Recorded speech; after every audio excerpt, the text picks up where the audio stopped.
It is Oh actually man, already live, but we're going to kick it off now. I love it. All right, everyone, welcome to the Real Estate Game Changer Show. I'm your host, Mike McKay, based in Jacksonville, Florida. For anyone in the Jacksonville market, feel free to reach out to me if you need help on anything. And we are actively buying rentals in the Jacksonville market. So reach out to me if you have anything that you want to sell. We can shoot you over our buy box. Uh, each and every Friday at 4 p.m. Eastern, we do this live show, and we dive deep with guests from all over the country who are changing the game in real estate. And this is a live show, like I mentioned, so please comment with any questions for our guests to answer.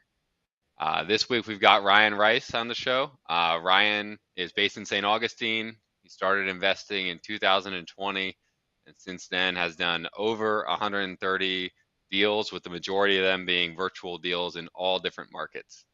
So Ryan, welcome to the show. Of Thanks, man. Thanks for having me. course, dude. Um, so let's take it all the way back to when you got into real estate so long ago. Tell me the story of how you first got started in real estate. Yeah, man. So I basically was working construction full time. I had some type of deal going with a buddy of mine to take over his construction company eventually. So I was like, listen, I'll come work for you. I'll learn everything, I'll do every role, and I'll take over your company. And he was essentially like, okay, sounds good. So I came on as a grunt and did this literally hard construction work for 17 bucks an hour. And while I was doing that, I would get on Zillow and, roam through and just dream of the days of being an investor if I ever could, listening to the Bigger Pockets podcast a lot. So just, dreaming every day, working a 9 to 5. One night I was scrolling through Zillow with the multifamily filter on, and I came across a quadplex, or not, it wasn't even quadplex. I'd say it's a 4 unit property in Ludowici, Georgia. And for some In reason I was where, laying in my Georgia? bed. Ludowici, Okay. Ludo, exactly, right? Wici.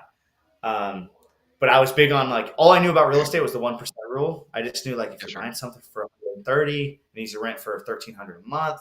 Simple. I looked up this deal and it didn't have the numbers on it. It had crappy photos. He was asking like 150 or something. I called the realtor and she's like, it's listed. It's a renting 2,800 a month. I was like, oh, that's all I needed to hear. Called her right away, like at 9 o'clock at night, and was like, I want to come see Yep. it this weekend. Bada bing, went and saw it, negotiated a lower price. It needed a ton of work. It was kind of in the hood. All the tenants were low income, not even qualified to even be at the property paying the rent they were paying. Two of them were drug dealers. So half of all the tenants were drug dealers, two out of the But four. drug dealers Um, pay. they They pay, pay. yes, but one of them was a drug dealer and a tattoo artist.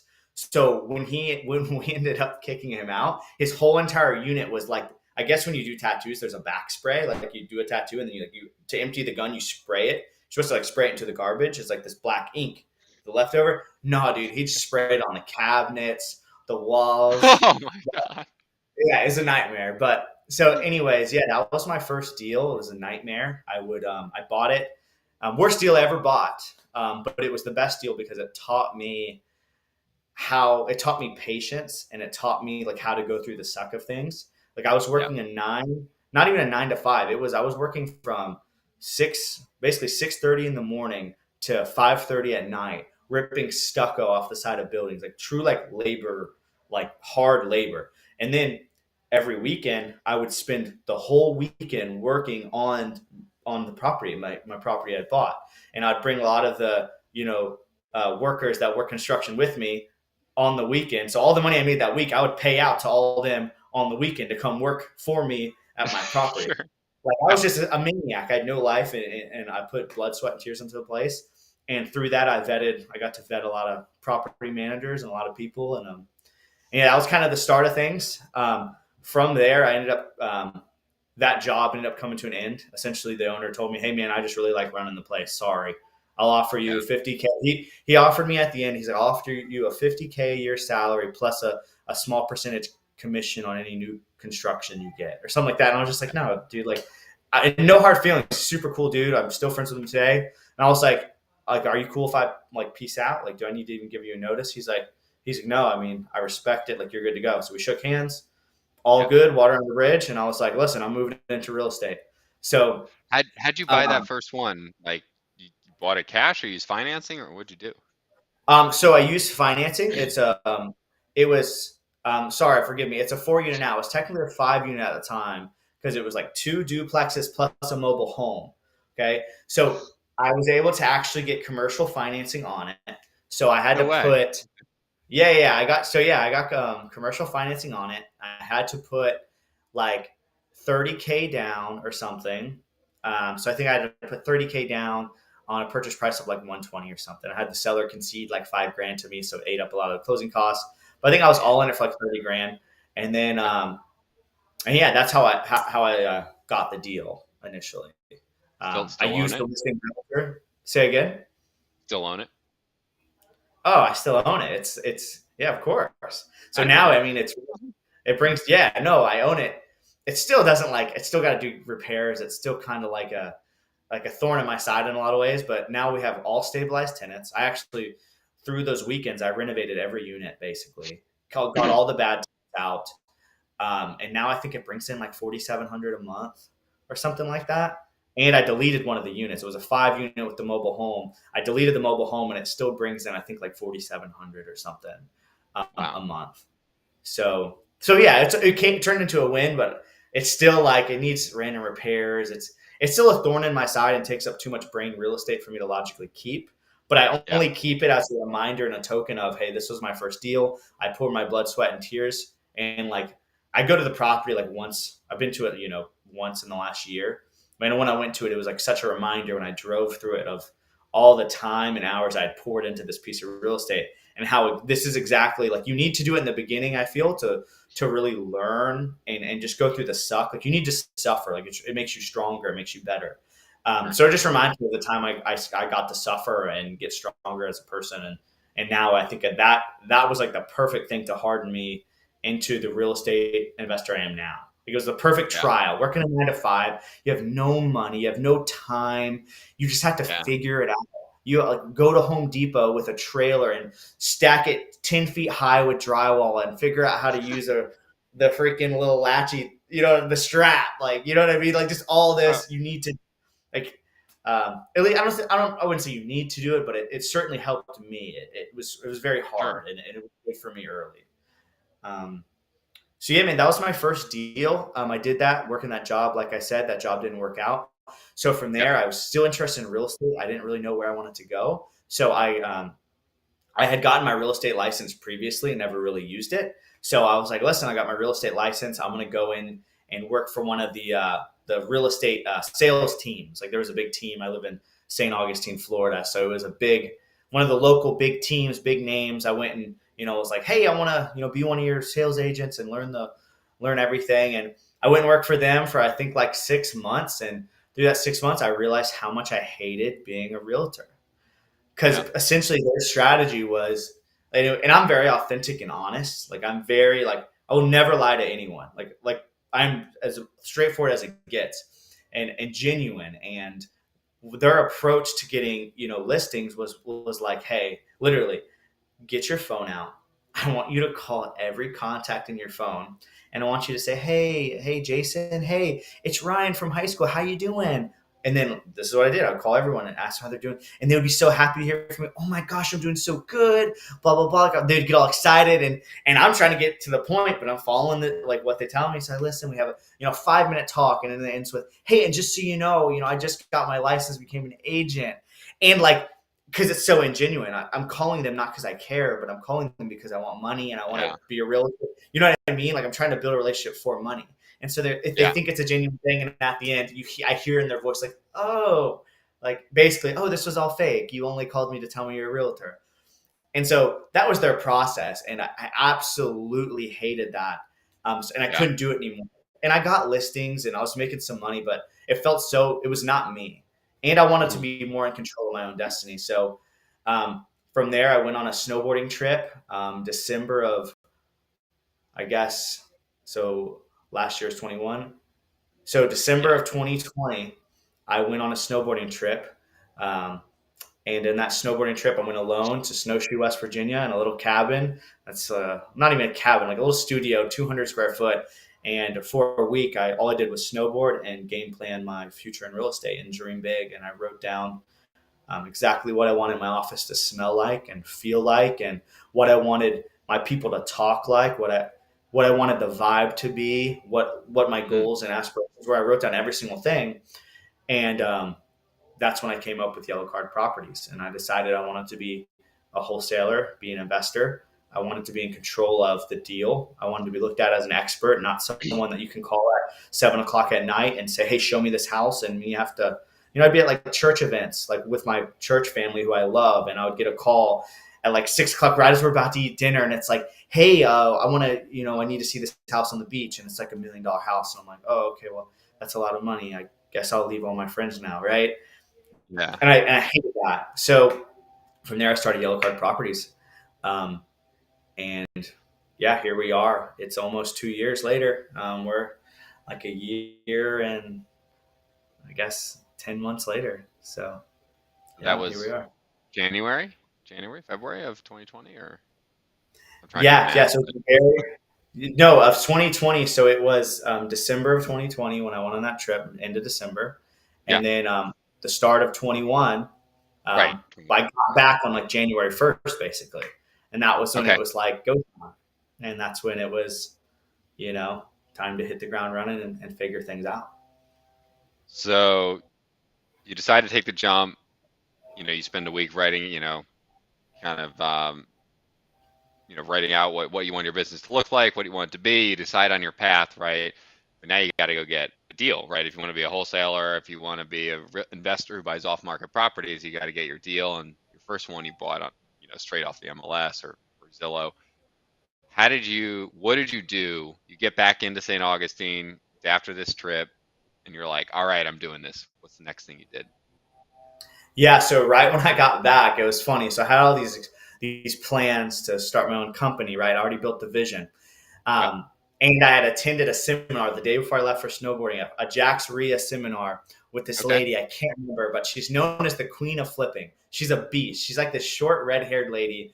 The Okay. Jax Ria people know her. She's like famous in Jax Ria, but she gave like a 2 day conference. I want to say where it was like $100 to attain, and the goal was she wanted to sell you like a bigger course where you come to her ranch or something.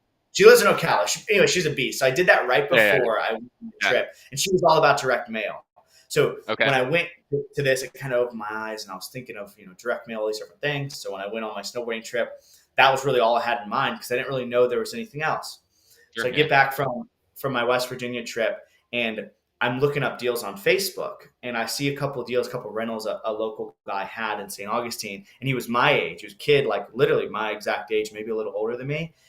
And I hit him up asked him questions about a couple of the deals he had posted, a couple of his Like he rentals was that he was a trying to like he was a sell. wholesaler. He was selling a rental, or Yeah, he yeah, was. he was also. Oh, Yeah, yeah. I don't believe he's in business anymore. Wish him the best. But anyways, reached out to him about his deals, and was very interested. And he had told me, he's like, "Yeah, I own 17 rentals or something." And I was like, "Oh okay. my gosh!" It blew my mind. And mind you, later on, I found out he owned them in partnership with other people, and he really like it was you know more of a flex than it was reality. But either way, it was impressive for a Yeah. young guy to have, and Sure. it blew my mind. So the kid actually took me to dinner and basically was like, "I want you to work for me," right? And mind you, I had Okay. already set up my dream for my business, but I'm like, okay, this is an opportunity. Yeah. So I went. So the guy told me, "Hey, I want you to work for me. It's a 30-day trial period. Essentially, come on." So I came on work with him. It was like I went to his office and basically he had me hand dialing like people that owe money on their taxes, like hand Okay. dialing their numbers on my phone and calling and seeing Yeah. if they'd sell or whatever. Either day one or two. I started on a Wednesday. I believe it was like Thursday morning. I got like a lead, like a really strong lead, and Okay. kid essentially came to me, my quote unquote boss at the time, or person I was thinking of working with, and was like, "All right, well, I can see you've proved yourself. I want you to come on board with me." And I was Yeah. like, "Oh, okay. Well, I thought it was a 30-day trial period." And essentially there was back and forth on that. And I'm like, 30, he's like, the 30 day was for me. I'm like, no, it was for me too. Like, I got to decide if I want to be here. Yeah. Yeah. And It's a to double make a kind of long thing. story Yeah. short, yeah, he basically like turned the heat on me and like sent me. He had his lawyer send me like a basically like a like a lawyer version of DocuSign, like a really fancy e-signature thing that was like a non-compete, like sign this and like let's get the ball Oh, rolling together. And I was just like, nah, dude, like I need more time. Like, and then he kept putting the heat on. I was finally like, nah, dude, I'm gonna figure this out on my own. Like this is like I can figure this out on my own. I don't need to work for you or whatever. So like I and I was only with him for I think like 3 days, just trying to figure things yeah. out. So second I bailed from that, I went home. I had a little condo on St. Augustine Beach that I bought for 120 grand the year before, and I sat in that condo and started grinding. I started figuring out. I started sending mail. I sent some mail based on the lady's advice from Jaxria. Okay, I had Okay. sent I don't remember what she said. It was like pull like an old. It was like absentee owners, minimum 7 years they've owned it. Like she has this exact list, and I sent it with like yellow letters. Like they're super cheap mail, and I got nothing from it. Yeah, And yeah, done that, and this whole time I'm like I was so hungry. Like I just remember the hunger in my eyes. I wanted deals. I didn't know what to do. So me and my girlfriend, now wife, we would go driving around. Like I would sit all day at the computer and like search Zillow and search like because I didn't know anything. I didn't know how to get deals. So I would search yeah. Zillow, search Facebook Marketplace, call for rent by owners, and then the afternoon I would spend listening to podcasts with my wife, and then we'd drive by and look for like basically bad properties, and I'd have her Sure. handwrite with her pretty handwriting, like girl handwriting, like infinitely prettier than guy handwriting or my handwriting for that matter. My handwriting is garbage. My wife has this like Yeah, really pretty handwriting. So I had her yeah. handwriting all these like notes for me, and we're going to doors and knocking on them and leaving them there of like Oh, you put the abandoned or notes on not. the doors. You weren't mailing them. You're knocking the door of the crappy Yeah, house yeah, like and I took putting notes code in before and front it of didn't you. work, but at this point, yeah, I was just going up to like old houses that look like crap, like what you see, like driving for dollars, basically Yeah, leaving notes. I yeah. had the driving for dollars app where I'd skip trace a bad one, try to call them. So just hustling. I came across one of the podcasts I mentioned, texting for deals. So I ended up from there. I spent like I remember it was like most of the money I had at the time. It was like $3,500 for a course to learn how to text for real estate. And there was nothing real significant in the course. It was literally just like how to use the software and like what to do. Like here's like super simple stuff. Like here's how you skip trace. Like I could have like went to a meetup and asked someone, and I could have got all this for Yeah. free. But it was Go on YouTube. Yeah. yeah, literally YouTube. But like I was like, I spent the Whatever. thirty five Yeah. bucks, and it was almost good because it's like, hey, I spent this money. Now I gotta like Now you gotta figure do it. something out. And yes, I spent the $3,500 on the course, and essentially it was like step one: here's how you skip trace. Here's what you use, and at the time it was like batch leads, right? It's like use batch leads, do this, and then it was just. I remember I spent I think 30 minutes inside the course, like total. I just Yeah. needed to know what website to use, how to skip trace. That's it. She had way more stuff in there about like organizational stuff that I didn't care about. I literally spent 30 minutes in this whole course, and from there I started texting, and I think yeah, I got my first deal from texting. I would text them, Okay. um, and then I remember before I even got my first deal, I had been texting for like like a week, and Yeah. I knew I needed to. I hated seeing the negativity, so I hated Yeah. seeing the No. FUs, kill yourself, all this stuff. I just knew intrinsically, I guess, that it was bad for my psyche and my brain to read this negativity. So I remember I didn't know how to hire a VA. I just typed it in on Google, like how to hire a VA, and luckily Upwork came up, right? And so I go on Upwork, knowing nothing about hiring, like nothing about personalities, just like, hey, I need a human to press Yeah. send on the text messages, and the really nasty ones, I need them to delete. That's all I need this human to do. Yeah. Yeah. So I hired a gentleman named Mainul. Shout out Mainul. I know you're out there somewhere, buddy, but he's in Pakistan, Okay. or he was in Pakistan. And yeah, man, I hired him like my day 2 or 3 of this journey into the texting world to send my text and filter out all the bad ones. He wasn't perfect, right? He'd text me and be like, Ryan, hot lead, and I'd click it, and it would just be a really unique cuss word that he just didn't know. Like like someone called me like just a really bad name that he just wouldn't recognize. He's like, it's a really good one. I'm like, I know, like that means I'm an idiot. He's like, oh, sorry. So But yeah, I mean that was a huge thing initially, right? As I got a Sure. VA to just start siphoning through the negativity, and Yep. then I think the day I locked my first deal is when I got an office. Okay. So how far in was this? Like how like this is you start the business, you're day 2 or 3, you hire Newell, right? And then when's the first deal? I think it was about probably like a month in. I want to say it was a Okay. month in. It was a honestly, I don't remember my first deal because they all started coming really fast in the beginning. But I Okay. want to say it was like a dude I had texted, and he was like, "Hey, come to my house. I'm trying to sell it tomorrow or something." And at the time, I was so scared. I didn't even have a contract. I didn't know like. And I remember driving up to the house, and luckily, I'd spoken to Kyle Paskowitz a couple times, and like I didn't know him that well, and I called him. And I'm like, "Listen, dude, like I know you don't know me, but I'm about to pull up to this house. Here's the address. Like I don't know if it's a deal, but apparently there's like three other buyers pulling up behind me that like want to buy this thing. Like the guy told me on Okay. the phone, he's like, yeah, like you better get here quick. There's three buyers behind you. And sure enough, when I pulled up, a big black truck pulled up behind me with like two people who were like cash ready to go.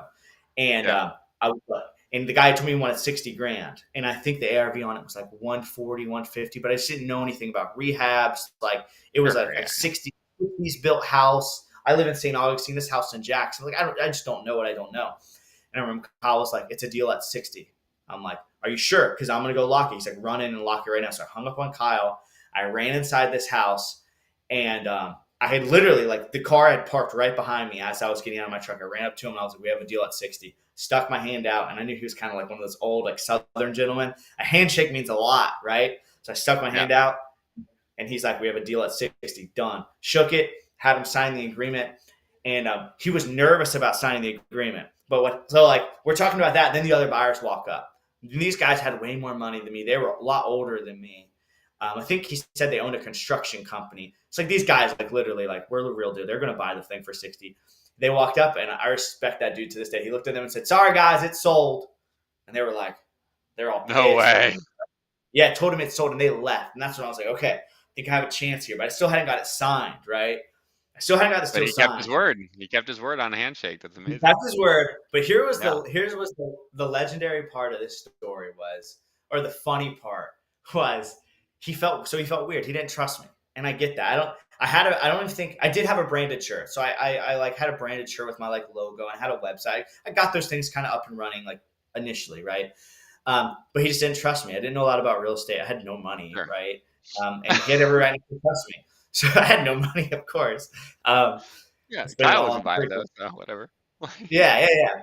So I was like, but like I still couldn't get him to sign. He's like felt weird, and I was like, well, listen, like I use Title America, and I only said that because I knew Kyle like used Title America, and that's who I put on the contract. He's like, do they know you there? I was like, let's just go there and like trust me, like it'll be okay. And he's like, okay. And I remember he felt so weird, and he was going to get in his truck, and we were going to drive to the title office. On the And I spot. just what? On the spot. Like right then, that Yeah. day. Yeah. Oh, dude, right then I wasn't risking it. Like I needed the deal. No, no, There's no. no, I'm with you. Like I'm with you. you're coming with me, bro. So Yeah. he goes to get in his truck, and I just had this. And I hate to sound like a hippie and say like a vibe, but I really felt like a vibe from him that he was just gonna bail. Like he was just gonna U-turn, call the other guy, other buyer, and just be like, "Dude, this kid was weird. Hey, I'll sell to you." Right. Yeah. So I remember telling the guy, I'm like, "Listen," I was like, "How about you ride with me?" He's like, "What?" I'm like, "Just ride with me to the title office. We'll get there together. We need to get to know each other anyway." And so Dude, that's I get great. in the That's car, so good. and mind you, Title America doesn't know me. Like they know me now. Now I walk in, it's like, "Hey, Ryan." No, I obviously, had yeah. no deal yet. No clue who I am, right? I'm just a guy.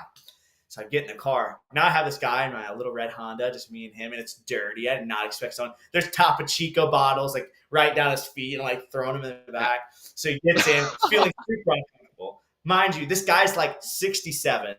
So Yeah. we have nothing in common with each other. We have no things in common.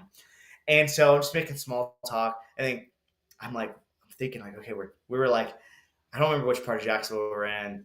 I don't really know Jacksonville well. But anyways, we're 30 minutes away from Title America, right? And it was like 5 o'clock at night probably. And I Yeah. call Kyle, and it was the night of his birthday. It was his birthday. Okay. It was like a night of his birthday party or something. I'm like, hey, I'm like, dude, I need you to sorry, it wasn't 5. It was probably like 3:30 because Title America was still open. But Yeah. anyways, I call Kyle while this dude's in the car, and Kyle's like, so what happened? I'm like, I think I'm going to get it signed. I'm like, but I need you to call down to Title America and just, let them know I'm coming. Like trying to be sly. He's like, what do you mean? I'm like, well, I'm just trying to, make the seller comfortable. He's like, what do you mean? And I just kind of don't say anything. He's like, is the seller in the car with you? I'm like, dude, yeah. Like he's right here. And at that point I took it off the car mode and put it I was like, yeah, yeah. Like, yeah, dude, he's right here next to me. And he kind of Yeah. started busting out laughing.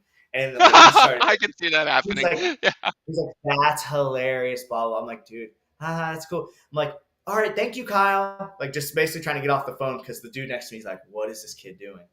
Yeah. And so, yeah, I guess Kyle called down to Title America and I showed up. They were like, hey, Ryan, it's great to see you. Like, they were just like, Yeah, they played the game. Who, John? and John Kyle and holding them up for me. And then I see yeah. the guy's face. He smirks up. He's just stoked. He's like, perfect. Where do I sign? So he signed the deal. Wow. And I remember I got back in the car and Kyle called me and he's like, did you get it done? I'm like, dude, got it done at 60. And he's like, he said something like, come. Then he invited me to his birthday party to go out with him and all his rich friends. It was my first deal ever. And I would now get to at the time, oh my gosh, hang out with Kyle and all his friends at this. And I remember we got in his Mercedes van. I thought I was so cool. But yeah, it was just crazy. That one day, me being hungry enough on that deal turned into spending, a full night with Kyle, who's a beast, and all his friends, Pat, and learning more about real estate. And it was just, yeah, that's the story of, my first deal, man. It's wild. I love it. So you get that first deal. It's a crazy story, man. I love making the guy get in the car with you because you feel like he's gonna bail. Dude, I just felt like he was gonna I know bail. your feeling. Yeah. And I'm a very logical person, so I'm weighing all right, worst case, dude, he gets in the car and it's a little awkward. He's not gonna hurt me, he's not gonna hit me. It's gonna be an awkward ride and it's gonna be cringy, whatever. I'm like, but best case, I get a deal sign, So Yeah. 100%, I'm risking it all day. So you get that first deal done. I'm assuming you end up JVing it or wholesaling it to Kyle, right? Yeah, we did a JV. Yeah, we did a JV on it. And then, all right, you got the first off market one done. You got 129 more to go. So what did you decide to do at that point after you got that first one under contract? Yeah, so at that point, I can't remember if I got an office when I got my first deal under contract or when I got it closed. I can't remember. But within the first 2 or 3 months of being in business, I made a decision. I was like, I need an office because I was just working all day from my condo. And I always would have random roommates because, I was big on hey, my mortgage is $700. I get a roommate, yeah. Price reduction, baby, getting that cash flow, that $50 cash flow. So it's always awkward. And every day. But yeah, literally every day I'd get up, I'd get on my computer right next to my bed, roll out of bed, computer from 7 a.m. to 7:30 p.m. And then I'd go to my girlfriend's house and she would make me dinner, or my wife now, she'd make me dinner and take care of me. And I'd go back to my place after she made me dinner. And that was pretty much my life. And I realized that I needed to get an office because I was getting jaded just sleeping where I work and working so much time. And then I would have random roommates that just wouldn't understand. I feel really awkward doing cold calls. And there's some dude I met 4 days ago in the other room, just so what's going on? I'm like, yeah, I'm just, calling random people who don't know me and seeing if they'll sell me their house. And it's just oh, well, that's the weirdest thing I've heard ever. Well, thanks. Probably should change where I work. So yeah, man, within the first 2 or 3 months, I made the change to get an office, and still the same office I have now, a very humble little spot. And yeah, man, rented that out. I got, then I would go there every day and then just start grinding. And I think 4 or 5 months in is when so a month or two into being in the office, I hired my first employee to come in and help me with all the detail work that I didn't want to do.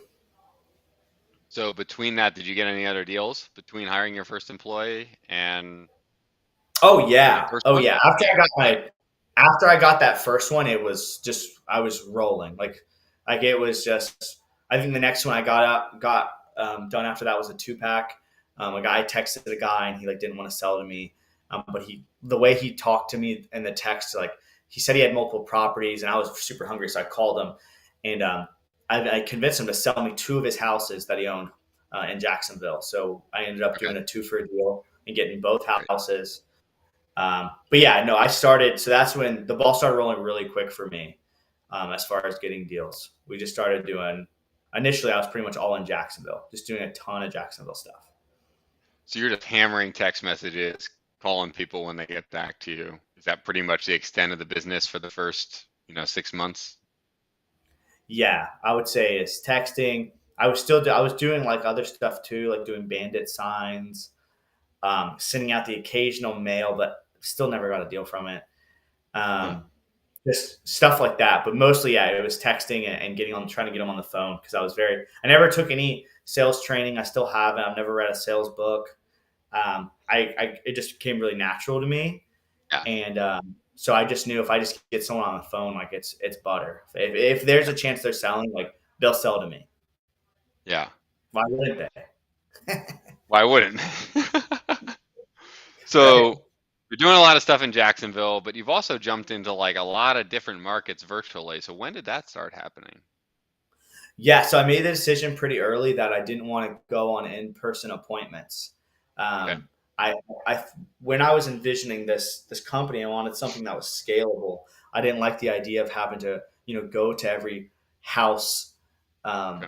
That like I didn't want to go to any houses. I wanted to be able to not be limited to my market, Yeah. my like anything. I wanted to be able to go anywhere I wanted to, get deals done from anywhere, and that's how I pictured it from the beginning. Obviously, my first couple, I'm so excited. Like, of course, I'm going to come walk your house. I don't have a deal yet, but once I got a couple deals under my Mm. belt, I tried to make it a thing where it's like I don't want to go to houses.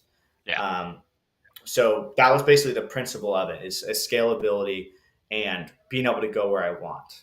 So But you like, a lot of people, they're in the Jacksonville market and they don't go to houses in Jacksonville or, they send someone once they obviously contracted on the phone, but you've jumped into multiple different markets. I mean, Gainesville, some areas in Georgia, I don't even know where else.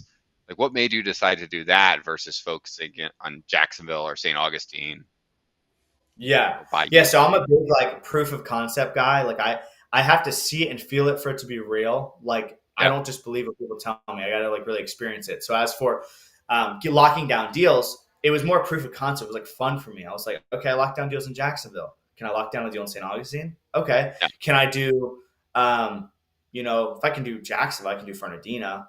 If I can do St. Augustine, I can do Palm Coast. Okay, let me try Gainesville. Let me try Orlando.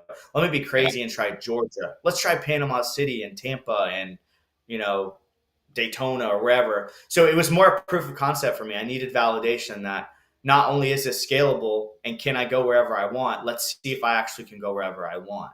And that I don't, Yeah. because I don't want to just have the secret sauce for Jacksonville or St. Sure. Augustine, Northeast Florida. I want to be able to, at a whim, lock down a deal anywhere I can. So that for me was just fun. I was just like, oh, let's try this new market. It was literally Yeah. because I just like the excitement of trying something new, and I wanted the proof of concept that I could do it. And we locked a deal in every market we've advertised in. We've locked a deal. So And how do you know what to offer in these markets, right? Because, I know Jacksonville, I know this area well, right? And if you're wholesaling, you know what the buyers are going to pay. You kind of know what stuff costs to get done. But going into a new market, I mean, you don't, there's some markets where people want to buy at 50%. There's other markets where people buy at 80, even 90 for certain houses. Like, how do you know that when you go into a new place? yeah, so I use the MAO formula. And when I go into a market, I have a back end strategy. So if I'm going into say if I go into Gainesville, like I already am going to have try to build a relationship with a good flipper there who's buying a Okay. lot of houses and can handle my volume. And I'm gonna quiz him initially, like, hey, like how are you funding your deals? I want to know if he has like a strong hard money lender or Yep. multiple lined up. I want to know he's a professional and he closes deals. But then I want to find out what his formula is, what he's paying, and then from there, everything's negotiable. But Sure. I basically go off the MAO formula and deduct my fee. So I take 70. My MAO formula does it's 75% of ARV. So whatever the house is worth fixed up, take 75% of that off the top. Now Yep. you're left with taking out repairs. So whatever the repairs are, deduct those. And then from there, that's what a flipper will pay. Okay. So the flippers here, I need to obviously be lower, right? So Sure. I want to get Yeah. that as low as possible. And then that spread is what the profit is. So that's How pretty do you much find that. how do you find these guys in all these different markets? So I'm pretty loyal. I only sell to like a couple people. So if um, I only sell to two people. I sell to a gentleman, one guy in Gainesville, and I sell to one dude in Northeast Florida. And then if it's any other market, I close on it. So I'll close on it myself. I'll Oh, get okay. hard money. Yep. I'll flip the house if I need to, or I'll keep it as a rental. But yeah, pretty much anything in other markets, I'm going to close on, unless it's a really good wholesale deal. And I like right now, if I was to get a deal in an outside market, I would wholesale it just because of the state of the economy right now. I don't and my balance Right. sheet. I don't Right. want to take on too much risk right now. So Yeah. I'm going to wholesale most things unless it's like we just closed a deal in Ponte Vedra Beach, which is like a super easy cosmetic flip. Right. That's a minimum of 140K profit. Like something like that. It's like, okay, I can handle that. It's nearby. It's not Where in sketchy. Ponte Vedra? Was it? South of Jacksonville, north of Villano.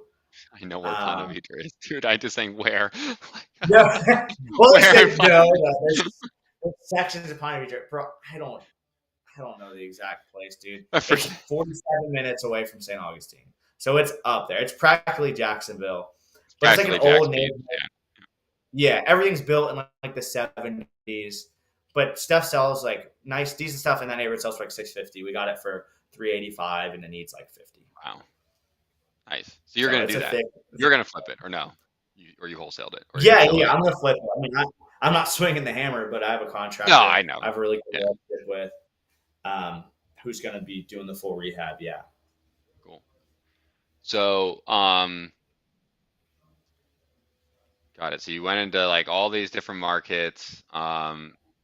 You kind of figured out a key person in each one. You close on them if you're outside them. Talk about your rental portfolio in Georgia, because I know you've been building a rental portfolio up there, and I'm curious, like, why do you decide to do it there when you're in St. Augustine, and like how have you gone about? Well, let's start with why you decided to do it there. We'll move on to the Yeah, so it starts with that initial deal I told you about, the one I randomly found on Zillow scrolling. Okay. Through that deal, Yeah. that deal's in the market, right? Oh, And through that, okay. I didn't know that. yeah, Okay. yeah, and through suffering through that deal, like there was no strategy behind it. I just literally Yeah. just like, oh, this is Well, there was. It was the that's 1% rule. It beat the 1% yeah, rule. That was a that strategy. was the only strategy, which is dangerous. You don't want to be like that. But it worked out, and through that, I found a good property manager to take that property off my back. Someone who was super hardworking, smart, and had the grit to say, "I'll take on this." I had some people walk that property. Some property managers get out in their pretty little high heels, and literally a chick gets out in her nice little pink high heels and steps on like my gravel road I had poured, and she was literally like, "We don't manage stuff like this." Gets in her little Hyundai and like drives off. I'm like, "Oh, sick." So, I'm big on like I'm a big loyalty guy. I'm big on like I like to just Yeah, right. I love when people doubt me, and like it energizes me. Like when people want me to fail, like that makes me happy. Like just like I smell blood in the air. I love that. So that pissed me off. So it Yeah. encouraged me to find a good property manager, and I did. And so once I started locking deals down in all these markets, I was like, listen, I want rentals. I want to own things. I want to build a Sure. Yeah. portfolio. So Yeah. I started deals up there because How did of you the property. find that? I think a lot of people struggle with that. I mean, Jacksonville's fortunate. There's some great property managers here, but in other areas, I know people have trouble finding a good property manager. So how did you go about finding a property manager in that market? And how did you know that they were good? Because sometimes as a property manager, you don't know for a few months that they're not, that they frankly suck, right? And then by the Yeah. time that happens, it can be disastrous. Yeah. So the main thing is like I went with some of the big box ones, like the Remaxes of the world, like those like in the smaller towns, those like named brokerages are like the big property managers. Um, Like the real estate and agents, the real estate brokerages. yeah, the big brokerages Okay. and so I had tried multiple of those, and they were very slow. They just like weren't pushing up rents the way they're supposed to. They wouldn't like help with repairs. Like They just wouldn't help with anything. And like some of them, like I said, wouldn't even like I interviewed them. They wouldn't even come. Like they'd step out and be like, okay, bye. Like this isn't a property we manage. And I had this one little lady. Her name is I call it. Her name's Miss Angie. Her name's Angela, but I call her Miss Angie because she's Yeah. older than me. It's sweet, and I just love her. So I call her Miss Angie. She gets out of her car and she looks at the place and she looks at me and she's like, "This is how I knew she was good." She's like, "This place needs a lot of work." And I'm like, "Okay." And she's like, she essentially was like, I'm I'm interested, but I need to know that you're willing to put money into this place to make it nice, to make it like Fair. livable and Fair good. answer. Yeah. She's like, the type of tenant you're going to attract with what it is right now is not like anything that you even want long term. And I was like, Yeah. and I respected that she had the balls to be like, "Yo, are you going to fix this up or am I wasting my time?" And I was like, Yeah. and I was, Yeah. I was of course like, "I'll do whatever you want. Like, I Yeah. will, I trust you. You know more than me. Tell me what to do." I'm very like, I'm not prideful in that way. Like, dude, you know more than Certainly. me about rental properties. Like, whatever you tell me to do, do. And she's like, "Okay." So she came in and she started, we worked together on kind of managing the like the repairs because I didn't trust Yeah. her yet. She didn't trust me and she didn't want to take on the whole Sure. boat. And then once she saw that I was willing to pay for everything she requested and like she was requesting the smart stuff and not just being crazy, she was being conservative with my money. That's when I was like, Yeah. "Okay, the reins are to you." And she was like, "Done." And she took that property out of my pocket. She got the rents even higher than I had got them to at the time. She got all the rest of the bad tenants out. She has really good connections. It's like a military tenant market. So a lot of the best tenants are military families, and she has a really good connection with that. So she Yeah. loaded the place up with, military families, and it was great, great, no issues. And yeah, man, anyone willing to take on that bad of a project um, has my respect. It doesn't mean they're good, like, but they have my respect. And then from there, through how she acted and what she did with the place, I was like, okay, this chick's a beast. So that's when I bought it, right? And a little bit after, so a year and a half later, when I decided to start buying rentals, it's like, okay, I already have a beast property manager who manage my rehabs, who will fix them up, get the contractors, get the tenants, do everything I need to do the walkthroughs. It's practically plug and play. So Yeah. that's why I chose Yeah. that market, solely based on my property manager. Yeah. I mean, it's smart. I think a lot of people miss that hack, right? Where it's like if you find a good property manager, like you don't need to renovate, you don't need to manage. It's like you buy the property, give them the keys, get the money, handle the financing, right? And then they roll from Yeah, there. But you got to yeah, find the no, right person. yeah, they're incredibly valuable. And it's funny because now they've reaped the benefits of being so loyal to me and helped me on that first one. Because now Sure. every single property I buy, they get to manage. And now I think we have like 30 closed under ownership. We have like 34 or something now Yeah. that they manage, that they're making. The average rent is probably 1,700 a month. So do the math. They're making at least, 5-6K a month in management fees from me. Yeah. And they're booming business now because they now have this giant portfolio of me. So it's just awesome to see, and it makes me kind of snicker at the other lady who was too prideful to let me Sure. to Yeah. manage my place. It's like, you just missed out. You didn't realize that like this young kid who bought this place was gonna, and we're gonna keep buying more. We have, I think, another like 8 or 9 under contract to close in the next 3 weeks. Yeah. So we're rolling full steam ahead with it. Yeah. Cool. Got it. So you do that. I mean, so you just kind of respected her because she was straight up with you, and then you kind of took a chance on the first one, or did you have any other way that you vetted her to know, like, hey, she can do this. She can do the See, job. I'm a feel guy, right? Which Okay. can screw me, or I can, get super lucky. So with Yeah. her, I respected the straightforwardness. I respected the, hey, listen, we're not going to take this thing on unless you're willing to do work and make it nice. Because what some of the big Yeah. companies would do, they'll come and be like, "Oh yeah, man, the place looks great. We'll manage it," and they would just barely manage it, take their fees, and they didn't care. And then we had the Yeah. other end, were people who didn't want to touch it because it was crappy. And I respect them too. I mean, if that's their business model, it's no harm, no foul. Yeah. But it was her who was like, "Hey, listen, we're a newer property manager. Like they were a little newer in the business. They had just broken off from one of the bigger box people. and it was like, hey, we'll manage it, but you need to be willing to, pay the money, like get it Yeah. done. And for the straightforwardness, I respected. I Yeah. respected that she was willing to go in with me, and I was like, okay, we'll figure it out. And if you suck, well, I'll fire you, and if I suck, you'll fire me and move on to the Yeah. next house. Yeah. And as simple as that. And I'm pretty and I scored with them, and then I've been able to mentor them in a lot of ways, and boom, grow their business. And they've obviously helped me grow mine with how easy it is to plug and play with rentals. So it's been a win-win, and we are very, very appreciative of them. Yeah. Yeah, for sure, man. Having the right partner on the property management and renovation side is everything. Um, so I mean, you've obviously grown your business a ton, since you started almost 2 years ago, a year and 10 months ago, whatever that is. Um, how would you say that you're able to do that, but that a lot of people who've been trying to wholesale or trying to invest in real estate for like 2 years, maybe done like two or three deals, they just can't get it. Like, what do you think makes you able to do that? Um, for one, I mean, there's multiple things. Um, I would say it's my ability to humble myself and realize that I'm not the best at most things. And there's a lot for me to learn. So going into real estate, it was like, hey, I know nothing.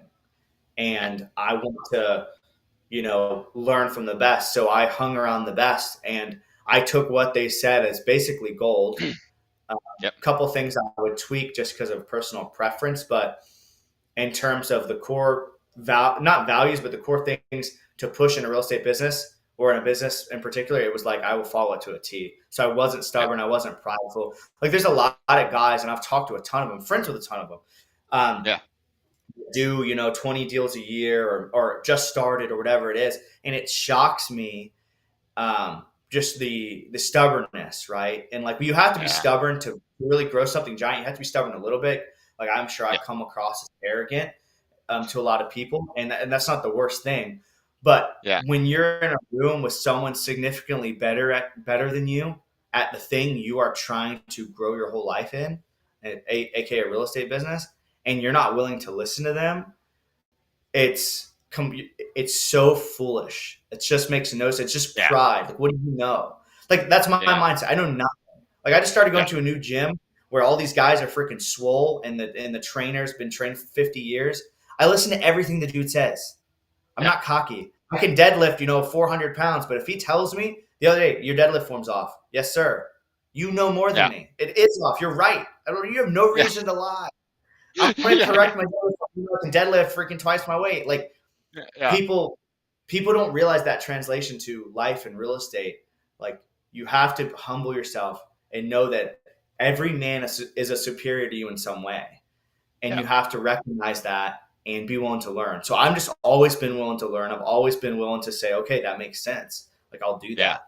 that. Yeah. But I'll never, of course, I'll never change on my values. I'll never, my core values, I'll never budge on those, right? But when it Yeah. comes to aspects of a business and how to run it, like I'm going to trust the people making $10 million a year versus Ryan Rice, who in the beginning was making zero money.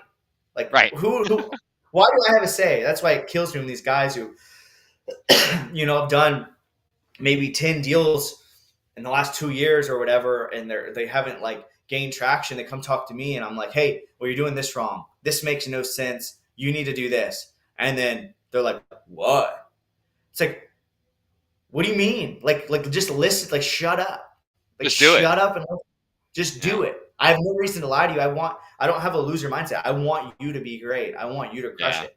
Like Yeah. honestly, like to the deepest part, I want you to do amazing in life. I want you to crush out your real estate dreams. Listen to me. I know what I'm Yeah. talking about. Like I'm doing it. Like I'm better than you right now Yeah. in this way in terms of real Yeah. estate. Many Yeah. conversations with like, dude, you're so freaking cocky. And so I think that's Yeah. a lot of people's problem, stubbornness. They think they come in thinking they know it all. I came in Yeah. knowing nothing. I mean, if you read my Instagram right now, it's my bio literally says a businessman with a lot to learn or something like that. Like people I see like me it. as some expert, but I still have a ton to learn, and I love Sure. learning. I love growing, but I think build the ability to humble yourself and know that, you got a lot to learn. No, I think that's a good point. Sorry, say it again, Ryan. And of course, natural like talent, like Yeah, being a talented individual in terms of scaling your business. But I don't think you even necessarily need talent. That's just one thing that's helped me kind of skyrocket. But you don't even need that. Like, yeah, it helps. I mean, it certainly doesn't hurt, but it's not the main thing. It's a lot of it's learned. yeah, A lot of it you yeah, learn. yeah. Yeah, Ability I to think it's humble yourself. yeah, I think it's interesting. Like, yeah, the ability to take that beginner's mindset and then like how fast you implement something. Right? That's always something I'm always like keep in my mind. It's like, okay, we learned about this new tool. Someone who's doing really well shared it with me, right? Okay, how fast can we implement this thing? If it's something that's going to be a driver, right? Versus like people will sit on stuff forever. It's like just roll. Yeah, Um, that makes no sense to me. yeah, and you're even a way faster implementer than I am, man. I maybe implemented in a week or 2 weeks.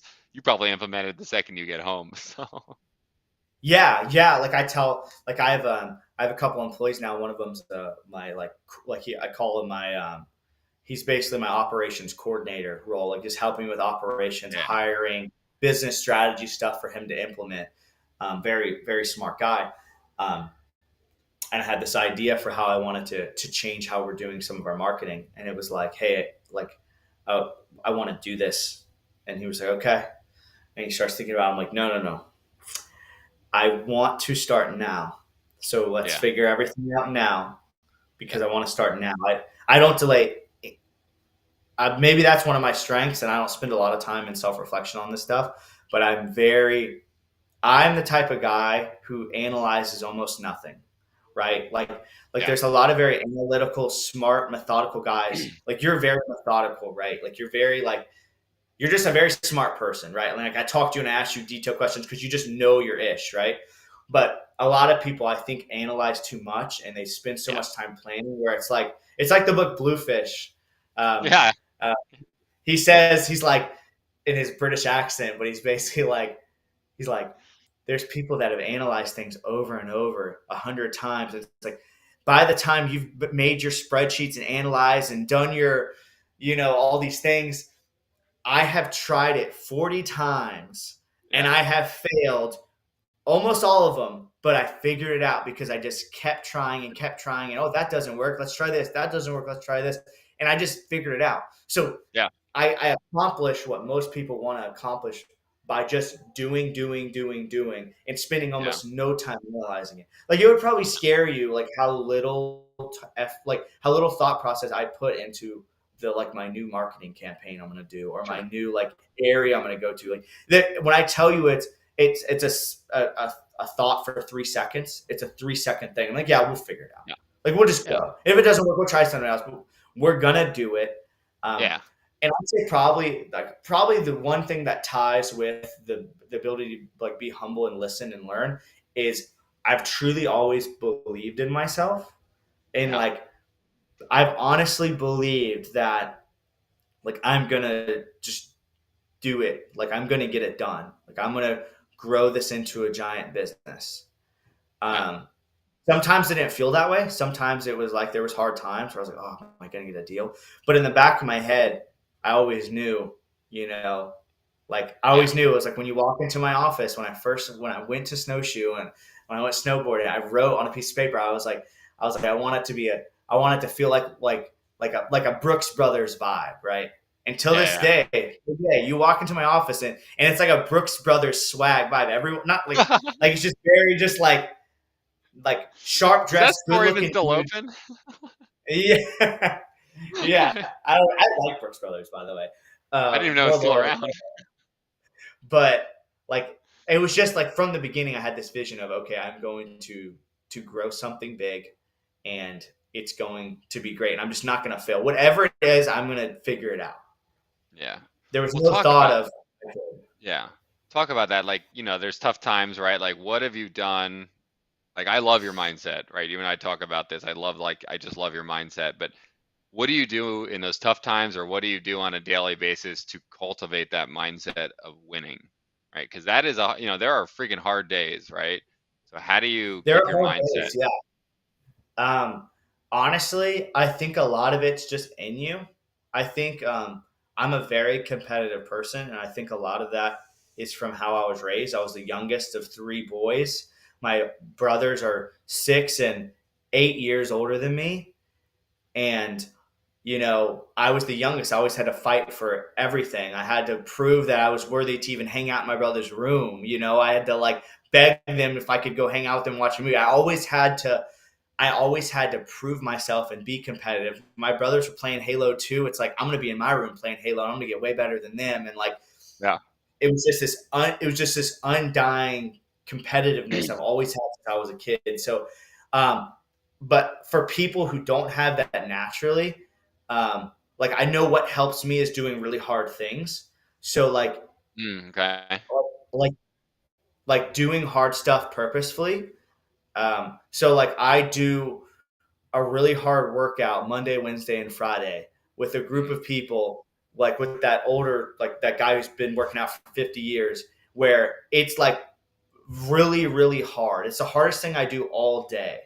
And it's yeah. from 6:30 to 7:30 in the morning. So I have time to think. I wake up, I go do this really, really hard endurance workout.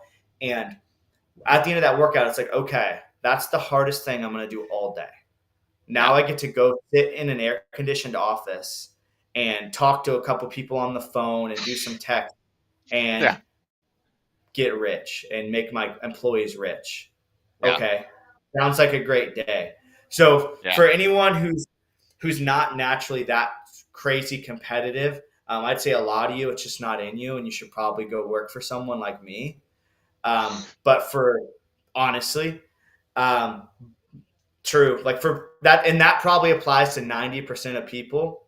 Yeah. Like, not necessarily listening. We might have some hustlers listening, but not 90% of the people, if this was the whole world was listening to this, I would Yeah. say most of you would be better off finding someone like me to work for, or someone similar who's super hungry, and you just hang on to their coattails and go to the moon. Um, Obviously, someone that aligns with your core values. Don't work for like a scumbag or anything.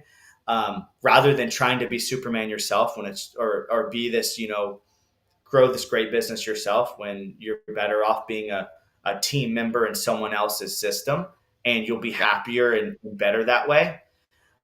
So that applies to most of you. But for the some of you who are super hungry, I would just say keep a routine, work out in the morning, have a moment of silence or something.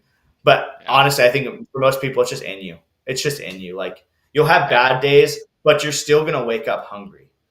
Oh yeah. Like I could have great days. Like when I go on vacation with my wife, like we'll be on some, like we like Hawaii. She loves Hawaii. So we'll be on this beautiful beach in Hawaii.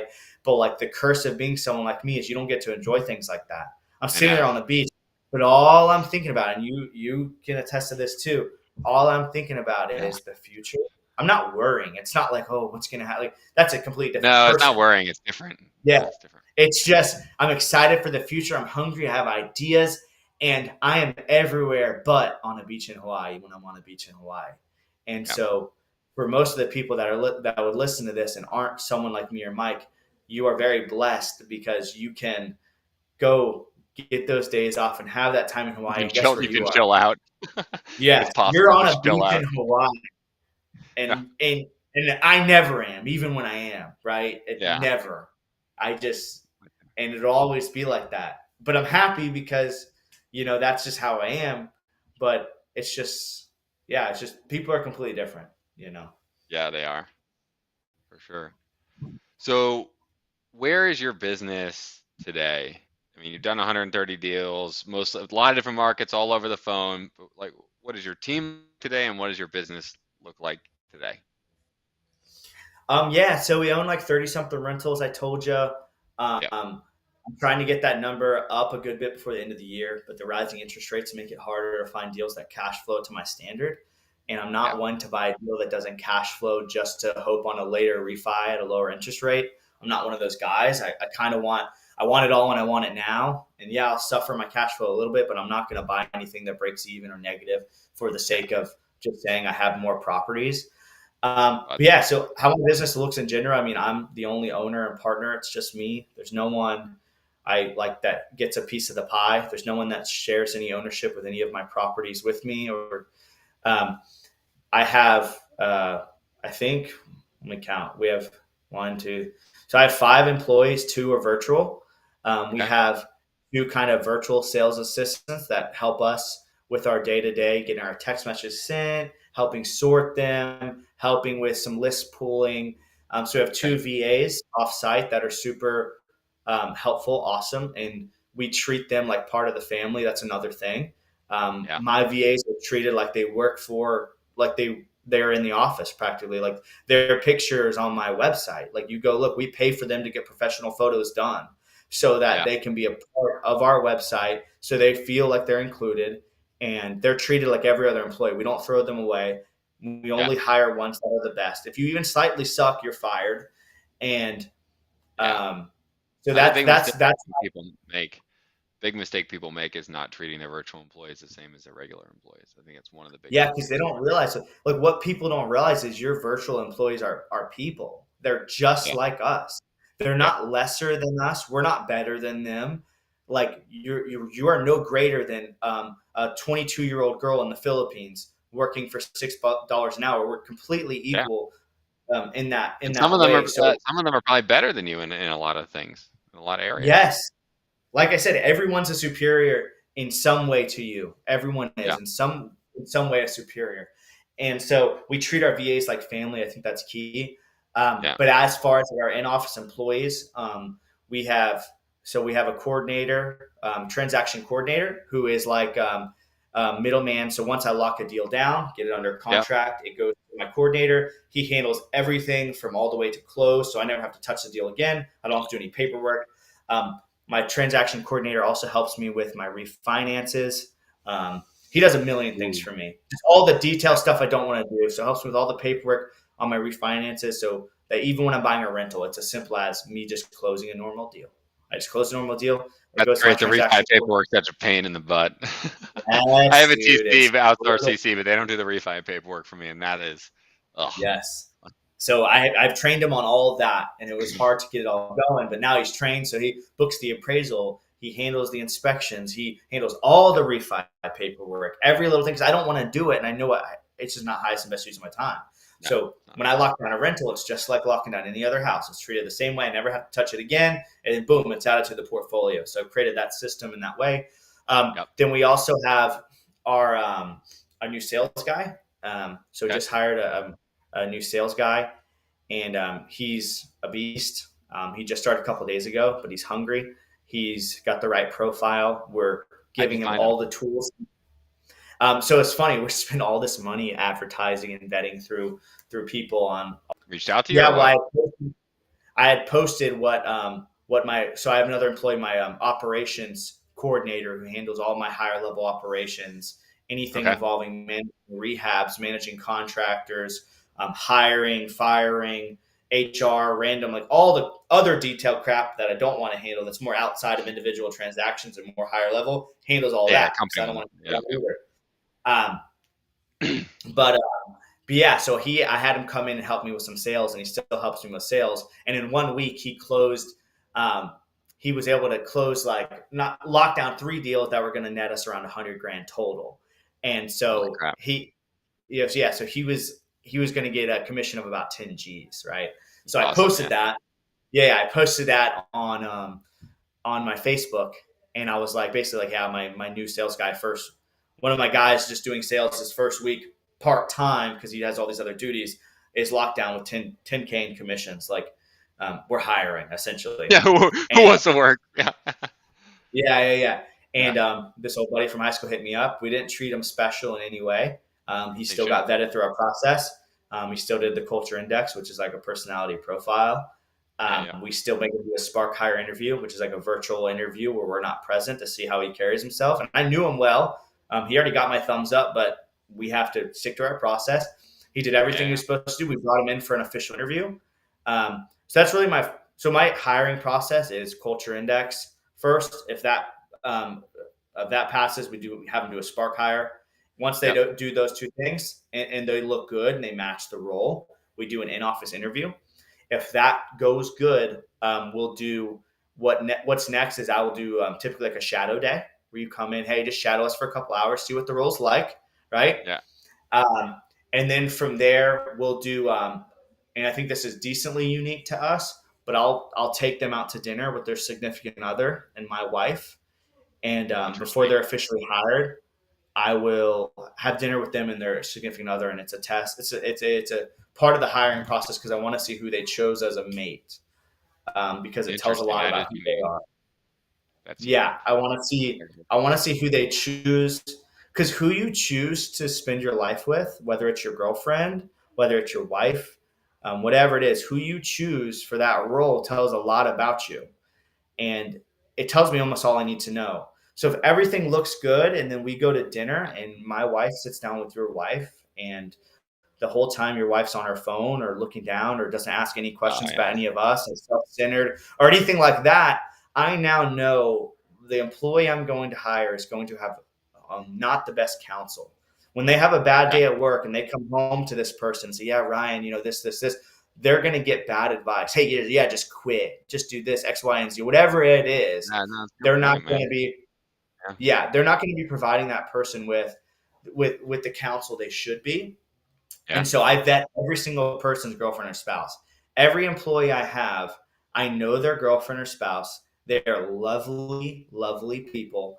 And it's someone they passed the chug test to. It's someone I'd go have a beer with today. They're here now. They're all downstairs partying together, not partying, but all chilling together with my wife, having drinks and, Yeah. having a great time. And that's You important don't because hire single people? Is that not I allowed? do. I do have a single guy. He's our seventh wheel or whatever.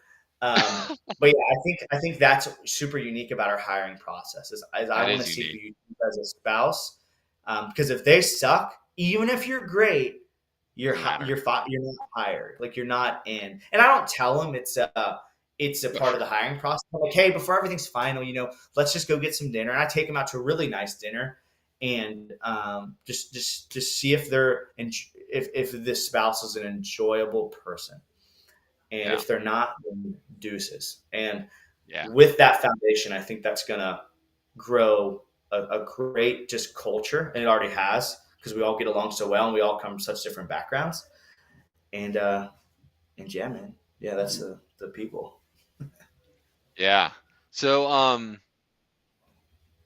so I know like your sales process, or if you'd even call it a sales process, maybe you've changed it since we talked, but when you were doing it, you know me, I'm very sales process oriented. I've studied a lot of sales. You're the opposite, right? Like you have no sales Yeah, process.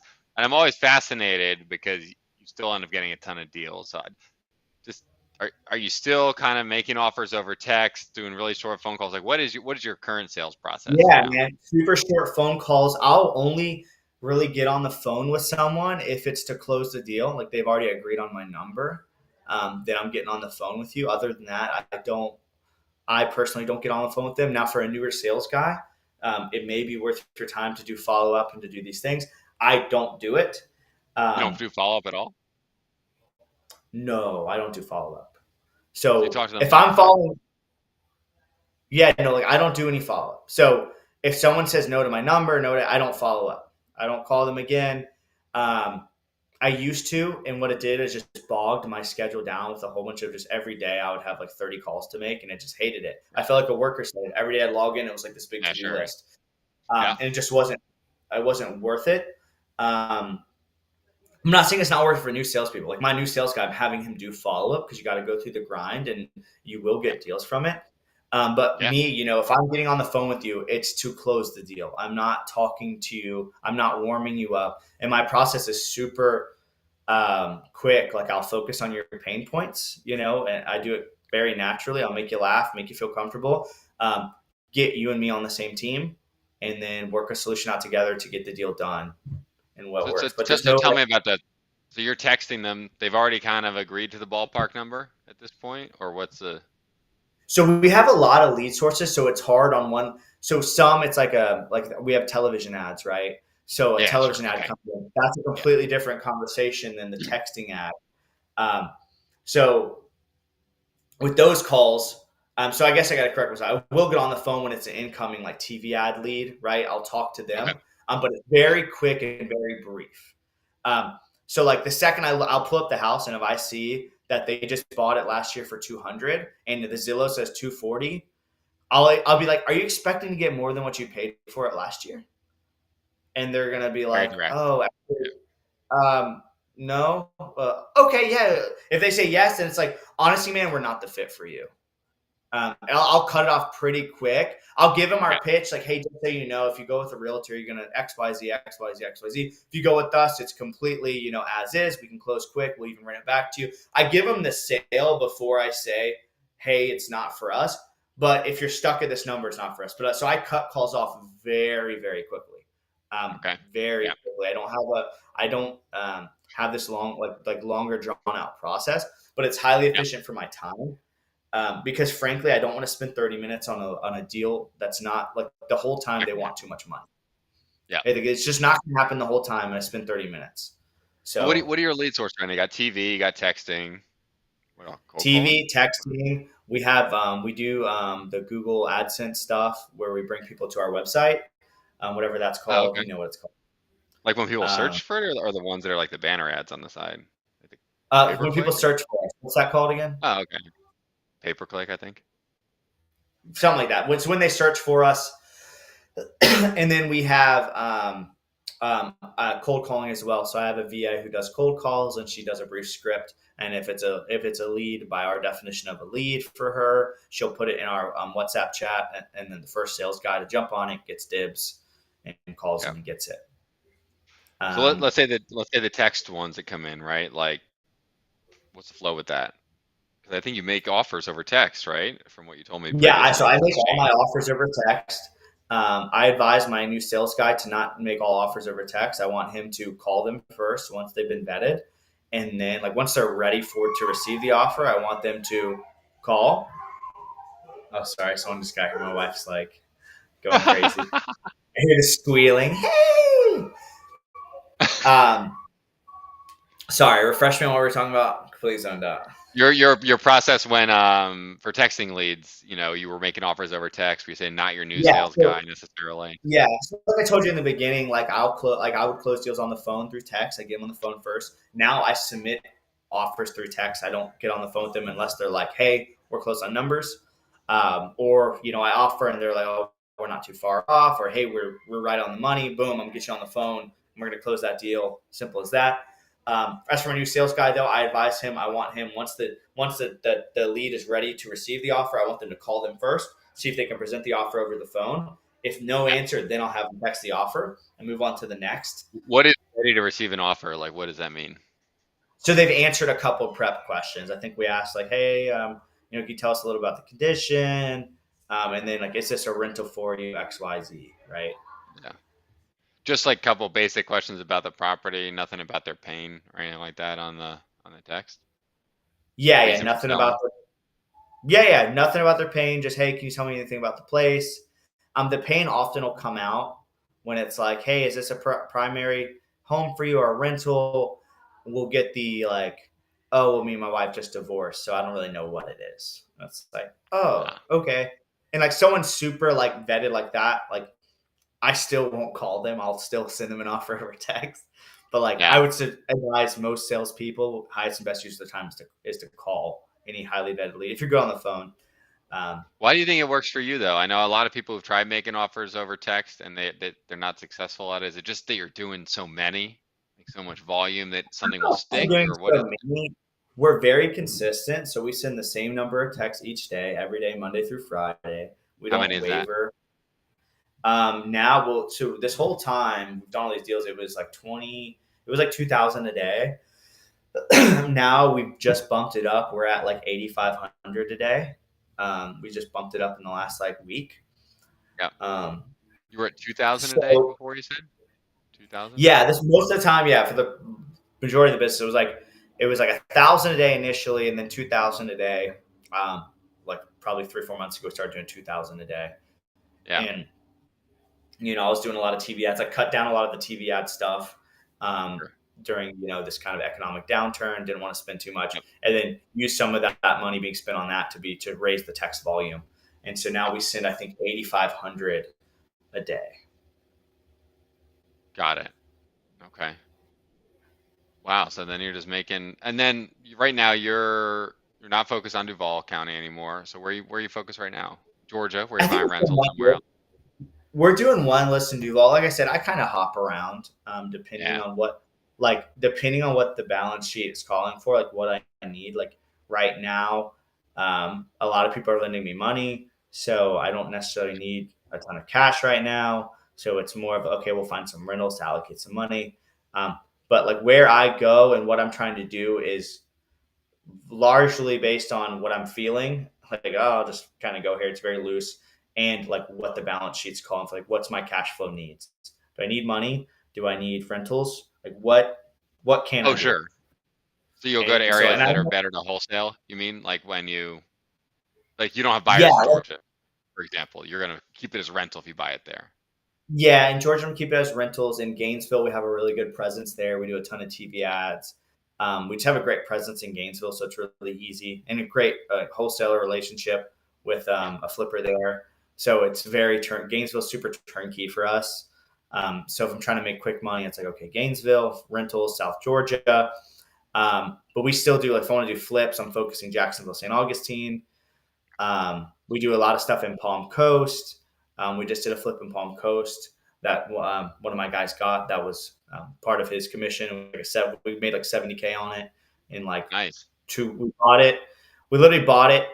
All we had to do was install a ceiling fan and put a mirror up. It didn't even need to be cleaned.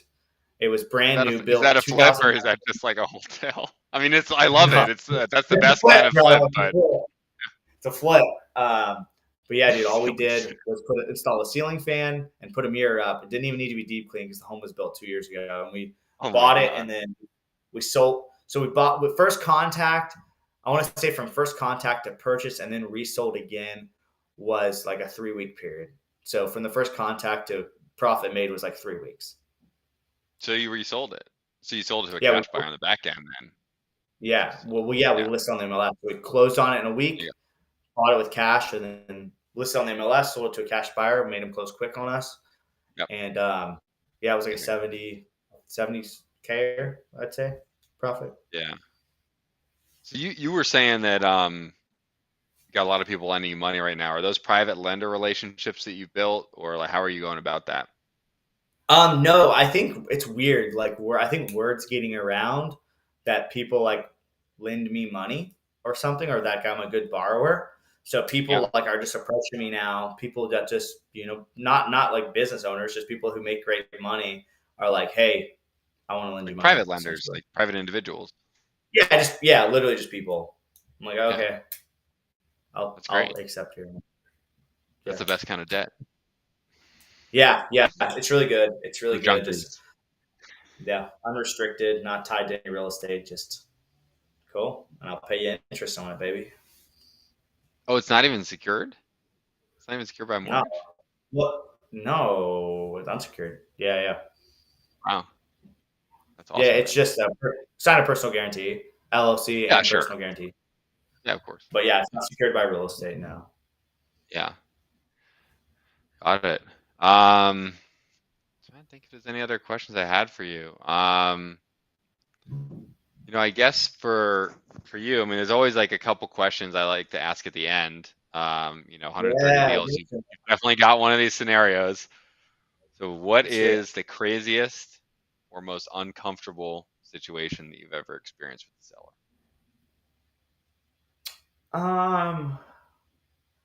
Craziest or most uncomfortable experience I've experienced with a seller. Like, does it have to be a deal I closed, or can it be like a No, property I had no, walked? you don't have to close it. Just an uncomfortable experience. I can't really. I don't really get like uncomfortable with people. I can think of one that was just like super cringe. Yeah. So when I this is a good one. Like this one's actually funny. Well, not funny. It's sad, but it's just cringe. So I hired this guy to be my transaction coordinator. Nicest guy ever. Right? Yeah. He still works for me today. Ian. He's like the best. Yeah. He's the best. Like anyone who meets Ian's just like this kid's just the best guy in the world.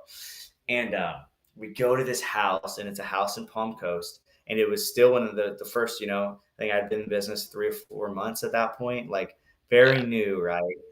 And I was still walking some property. So I went and walked this house. Seller answers the door, and she's like a lady. I don't want can't tell. She's older. She's bald. She's a sweet lady. And we get in, And like, there's this joke with Ian where when he gets uncomfortable, he laughs. And so I was talking to Ah, this lady, and I'm like, oh, so what's going on? And she gives me the absolute worst like scenario in life. Like, she's like, it was something like her son had just like killed himself. She oh, was geez. like suffering with like stage 4 or 5 cancer. Like, like it was like 10 awful things. Like, it was so bad. And at the very end of it, like, Ian, when he feels uncomfortable, he laughs. So he's like, ha, and like gave a laugh. And I remember like, Oh, oh my gosh, I wanted to melt my face. I was like, and then she was super sweet, but like I still make fun of him for that till this day. So that was kind of yeah. like one cringy thing with the seller, but I can't really think of anything off the top of my head. We've done a lot of like, there's a lot of stuff that makes me happy. Like, we've done a ton of times where like it comes down to the wire and people owe more than they thought. Yeah, that's always a tough And one. they're like we've had deals with one where I knew we were gonna make like a good bit of money on it, and this lady comes calls me like crying. She's like, I thought we owed so much less. She's doing the numbers. She's only gonna walk away with like 10 grand, and like those situations are great because then I'll often give them an extra 10 grand or up the purchase price. We've Yeah. done it like 4 or 5 times now where it's just been like those are awesome. Where it's just Yeah. like you're able to like one lady, we bought her house in Palm Coast and it was going about to be auctioned off foreclosure, and we bought it, and she was like, she just got diagnosed with cancer and she had left the house. She was just like leaving Florida. She got cancer. She couldn't pay for the house, and we agreed on a number. And then on closing date, or like we went to walk it, and I remember I just bumped the price up just to be nice for her. Like, she didn't even ask. Yeah. We just like, Yeah. she was just so grateful. We went to walk it. We're gonna buy it, and the house looked so good. Like, the house was so clean that I was Yeah. just like, she was like, "Are you going to renegotiate?" Like, all sad, like thinking I was like a lot of the companies who renegotiate their Yeah. deals and stuff. And I was like, "No." I was like, "Would it change your life if I gave you an extra 5 grand?" And she was like, she just, dude, silence. That's All I funny. hear is just like sobbing, like under a blanket. I'm like, "What?" Like, what? Hello, hello. And she just can barely talk. She's like, "That would change my life." Yeah. And for me, 5 grand means nothing to me. Yeah. Nothing compared to this lady. So I was like, we're going to increase the price 5 grand. And she's just like head over heels, freaked out, woke up her husband. Her husband was like worried we're going to cancel the deal. Like, it was just so moments like that. But I don't really get like, I don't get uncomfortable. I like really tense situations, and like, Sure. Yeah. I like it. Like, I get energy from it. I don't really feel Yeah. uncomfortable That's a new often. challenge always, right? For sure. Yeah. I like watching people squirm. I kind of like it. Like, I like being in the room with really uncomfortable is going on, and everyone's like, I'm just sitting there like, oh, this is hilarious. Like, I love Yeah. it. Cool, man. Well, the second question and the last question I always ask is, if you could go back in time before you did your first deal and give yourself one piece of advice, knowing what you know now, what would you say to yourself? Um, I wouldn't say anything. You wouldn't say anything. Why is that? No, because I would want to earn it completely on my own. So if I had to, Okay. like, if I went back and like, if right now I owed Yeah. all the success and had all the success, but I was able to get a whisper from the past 2 years ago that told me some secrets, then I would always owe it to that. Yeah. Um, I guess you mean. Yeah. and it wouldn't be myself, right? It wouldn't be Yeah. me doing it. It would be cheating. So I wouldn't do that.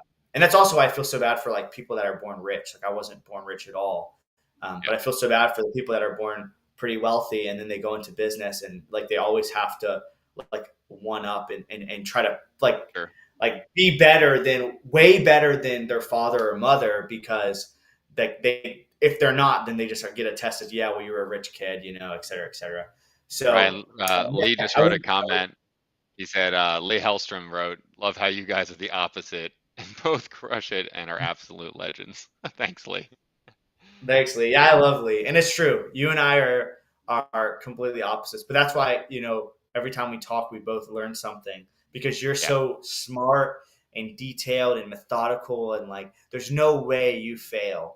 Like, I truly don't think there's a way you fail because you just have it so dialed in. And I'm just like, I failed a lot of times, dude. No, I know, but I'm saying overall. I'm not Oh, talking about. overall.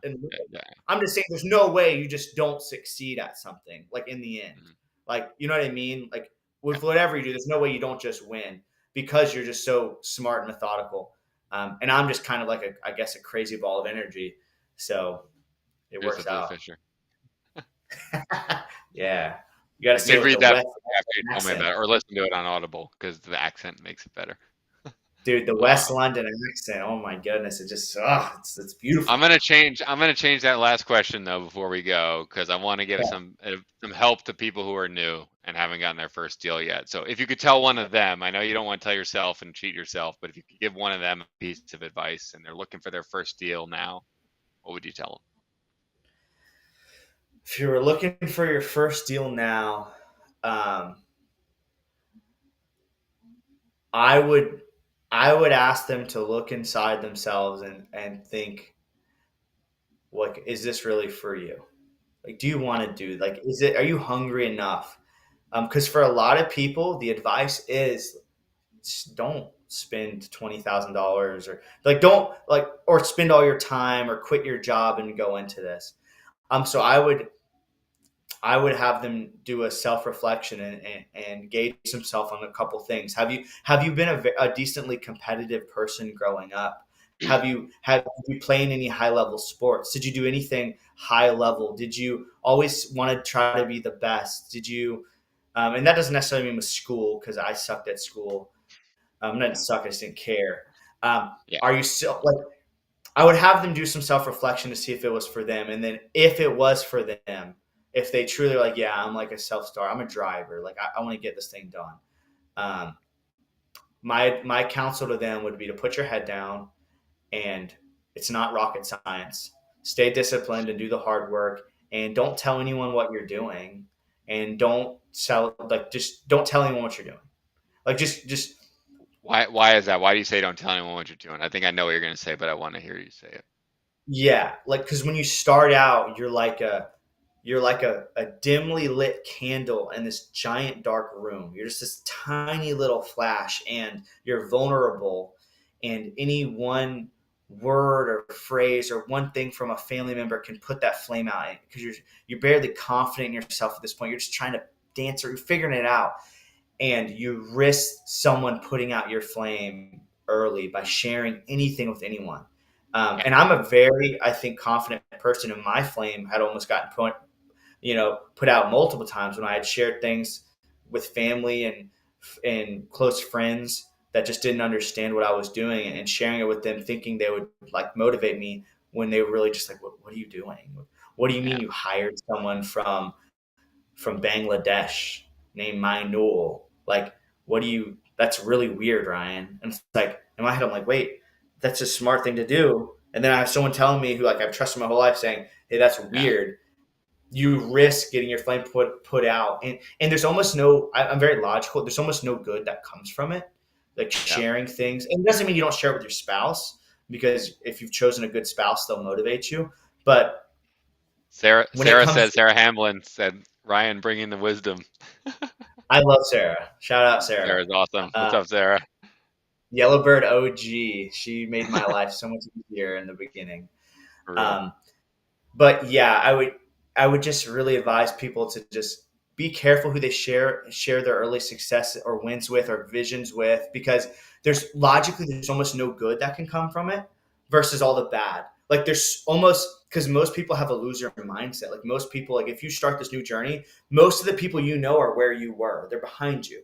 So when you share this vision with someone who's behind you, they're not going to see it like how you are.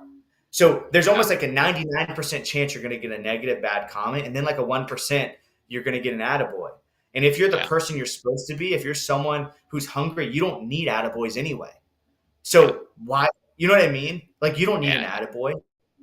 yeah, I don't need someone to say, Ryan, you did a great job. Like it happens at the yeah, connects. Oh my gosh, Ryan, X, Y, and Z. And it's just like, I sit there and I smile and I'm polite, but it does zero things for my brain. It doesn't make me yeah. feel good. It doesn't boost my ego. And it doesn't, it just, attaboys don't help you. So that's just my advice for that, is just get your head down, get the work done. Don't share it with too many people. Just go for it.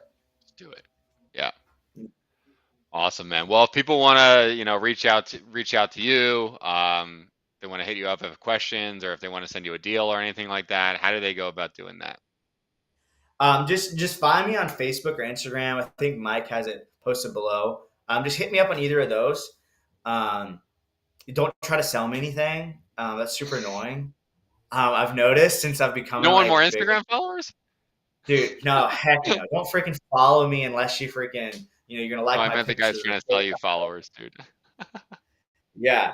Like, dude, it's so annoying now that I've gotten like bigger, slightly bigger in real estate. It's like all the people that look add me on Facebook will be like a mortgage loan officer, and they add me, and then it's just like every day they spam me with, hey, like You know, stop trying to don't sell me stuff, dude. Like don't you stop it. spam about 8,500 people a day, Ryan? Yeah, but I don't get on their face. That's a good point. I'm just saying. I mean, But there's an opt out. There's an opt out. I can't get mad at people for cold calling me because I'm like, we cold call thousands of people I every day. know, but I have I the laugh luxury about of it being able and to. try to hire I them. have the But, luxury of being able to tell your audience, if they're going to hit me up, do okay, please ask. You don't have to, right? Because don't want to be hypocrite. But please don't add me if you're just going to try to sell me stuff. But I would love to, fair enough. unless it's a deal, right? If you're selling me a deal, well, Now, we can okay, talk. there's one Well, exception. matter of fact, you might even get my cell phone number and that. Or if you have private money. Or if you have Yeah, if private you money. have private money. Yeah, we're borrowing a lot of money right now. So yeah, if you have private money, we'd love to do something. Yeah, So. cool, man. Well, thanks for coming on. It was awesome. Really awesome to have you. It's always great to have a conversation with you. I really enjoy it every single time. Dude, you're the best. Seriously, it's impressive what you're doing. Um, you're an awesome dude. I always learn so much from you, and I really appreciate you having me on for real. Yeah, for sure, man. Thanks for coming.